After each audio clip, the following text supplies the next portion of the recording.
Volta a chover no nosso Limoeiro do Norte, segunda-feira, 14 de dezembro, cai água no nosso Limoeiro do Norte.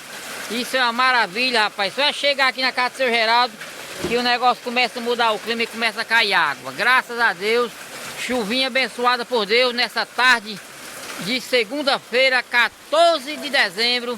O Limoeiro do Norte resiste a mais uma chuvinha. Ô, tardinho abençoado, o mês bom. Dezembro, as águas estão caindo, as chuvas já estão batendo na telha. Se prepara, agricultor, bora partir para cima que o negócio está melhorando. O clima está esfriando, é chuva, é água no Vale do Jaguaribe, é no Limoeiro do Norte.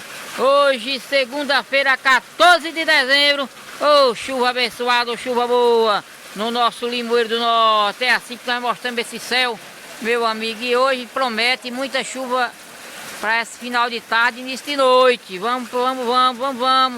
Baixando a temperatura e a poeira do nosso limoeiro e haja água. Ô, tarde abençoada com chuva em Limoeiro do Norte. É desse jeito que nós registramos hoje, gente.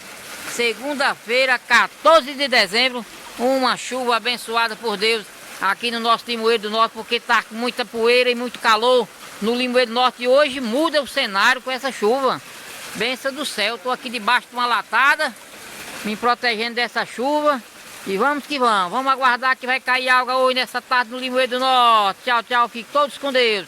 Essa é a primeira, finalizando aqui, a primeira do último mês de dezembro, para começar o inverno pegar pesado por 2021 que tá chegando. Olha a chuva de janeiro, trazer como o ano desse ano 2020, que choveu no primeiro dia do ano de janeiro, né? E quem sabe que vai chover também no primeiro dia do ano de 2021, primeiro dia do ano de 2021, dia 1º de janeiro, que caia a água, que o inverno possa botar quente mesmo nesse ano 2021 no nosso Ceará e na nossa região do Vale do Jaguaribe. Valeu, fiquem todos com Deus e vamos aguardar até onde vai essa chuvinha abençoada para baixar o calor e a poeira do Limoeiro do Norte. Tchau.